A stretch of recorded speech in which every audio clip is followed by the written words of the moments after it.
Okay, welcome back, geometry students. So in this video, we're going to go over the other 8 words. Again, in the previous one, you should have watched me go through the first 6.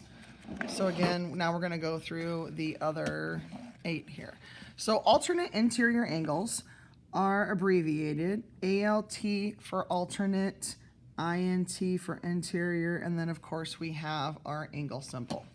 So alternate interior angles are a pair of angles such that, so let's say here, there are 2 angles. Maybe let's specify this.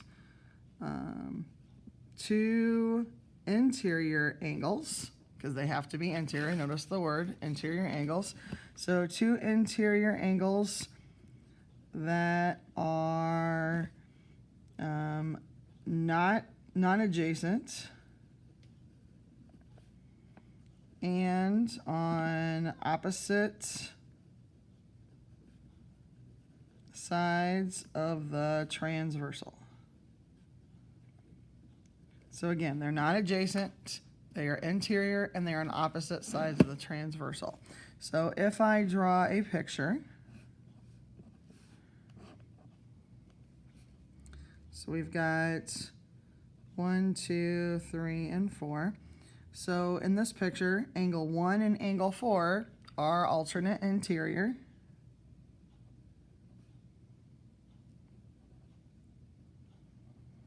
And also angle 2 and angle 3 are alternate interior. Now, one of the ways we can recognize them in a picture, if I trace angle 1 and angle 4, do you see that Z, that zigzag? That's going to be true all the time. If I trace, for example, angle 2 and angle 3, here's angle 2 and angle 3, there's a backward zigzag there, or a backward Z.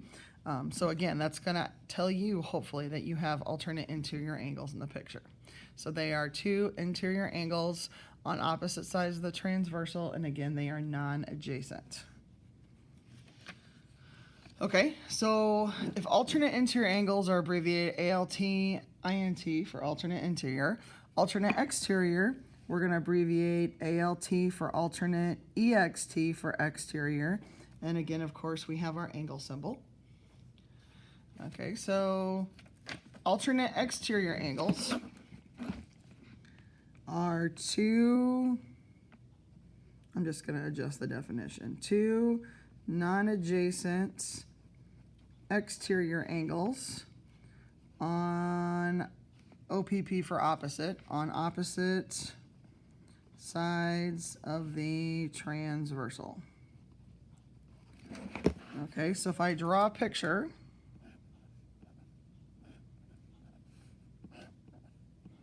so this would be, no, let's just go with 1, 2, 3, and 4 this time. So in this picture, angle 2 and angle 4 are alternate exterior angles. And we also know that angle 1 and angle 3 are also alternate exterior angles. So again, if I just focus on 2 and 3 for a minute, 2 and 3 are exterior angles. They are not adjacent, and they are opposite sides of the transversal. So that's what makes them alternate exterior angles. Now, something we haven't talked a whole lot about yet are same side interior and same side exterior angles. So the way we abbreviate same side interior, we do S-S for same side, and then INT again for interior, and of course we have our angle symbol. And while I'm at it, same side exterior would be S-S for same side, EXT for exterior, and we have our angle symbol. Okay. So same side interior and same side exterior. So again, what these are, if I focus on same side interior first, we have 2 non-adjacent, in this case, interior angles on the, instead of the opposite side, they are on the same side of the transversal. So again, 2 non-adjacent interior angles on the same side of the transversal. So again, if I draw a picture, So 1, 2, 3, 4. So in the picture, angle 1 and angle 3 are same side interior angles. Notice they're both interior and they're both on the left side of the transversal. So angle 1 and 3 are same side interior angles. The same can be said about angle 2 and 4. They are on the same side of the transversal and they're interior. So if I grab a different color here. Now what you can notice, I don't know if any of you do, but angles 1 and 3 and then as well as angle 2 and 4, notice they make like this letter C here in orange. Or in yellow here, 1 and 3 make like a backwards C. Or maybe a sideways U for that matter. That is always the case with same side interior angles. Okay. Moving on here. So same side exterior angles are similar type of definition. Two non-adjacent exterior angles on the same side of the transversal.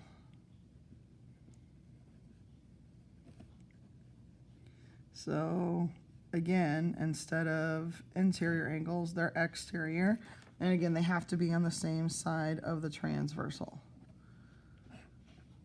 So again, this would be like angles 1, 2, 3, and 4. So angle 1 and 4, notice they're both exterior angles and they're both on the left side of the transversal. Or angle 2 and 3, again, they're both exterior angles and they're on the same side of the transversal. So again, angle 1 and angle 4 are same side exterior angles. And then we also have, we said angle 2 and angle 3 are also same side exterior angles. Okay, we have 4 to go. Okay, so next up, corresponding. So we abbreviate corresponding angles, CORR for corresponding, and then I have my angle symbol.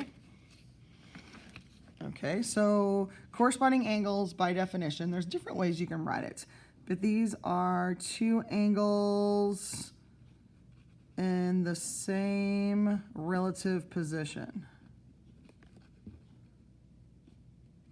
with respect to each other. They are in that same relative position. So they're both like in the top left or bottom right, things like that. So we've got like 1, 2, 3, 4, 5, 6, 7, 8. So one pair of corresponding would be like angle 3 and angle 7.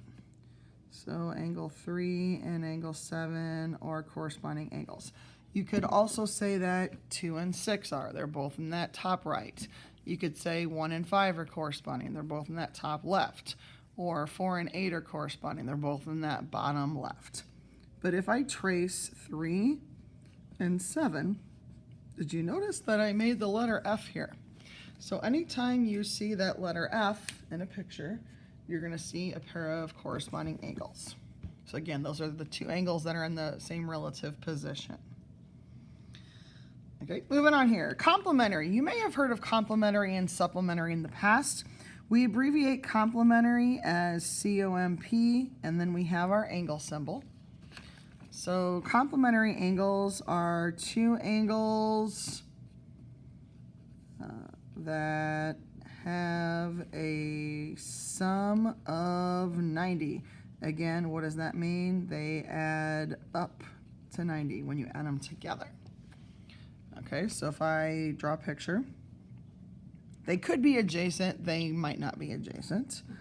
But if I draw a picture like this, if this is 40 and this is 50, 40 plus 50 is 90, so these two angles would be complementary. So if I do CBAD, I could say that angle CBD and angle DBA are complementary because, again, 50 plus 40 is 90, so they add up to be 90, so they're complementary. So again, if complementary adds to be 90, supplementary adds to be 180. And we abbreviate supplementary angles as SUPP, SUP. So supplementary angles, by definition, are two angles that have a sum of 180. So again, they add up to 180. So in this picture, so let's do 50 and 130. So that would be like angle E and angle F. So I could say angle E and angle F are supplementary. And again, the reason I know that is because 50 plus 130 is 180. So that works. Okay, last but not least, we have the word linear pair. You may or may not heard of this word before, but what sticks out to me in the word linear is the word line. Okay, so it's going to form a line when you look at it. So you could say that a couple different ways you could say it. These are two angles that are supplementary and adjacent, so they have to be right next to each other. You could also think of it as two angles that form a straight angle, because a straight angle looks like a line. Okay, so if I draw a picture, so something like this, so if this is 60 and this is 120, 60 plus 120 is 180, so they're supplementary and these two are adjacent. Common vertex, common side right here. So if let's see here, what's a good word we could use? 4 letters without repeating. Let's just do math, because this is math class, right? M-A-T-H. So you could say angle M-A-H and angle H-A-T form a linear pair. Okay, so that's it for vocabulary today. In the next lesson, we're going to do a little bit more with these words. But again, that's going to be it for today. If you have any questions, please let me know.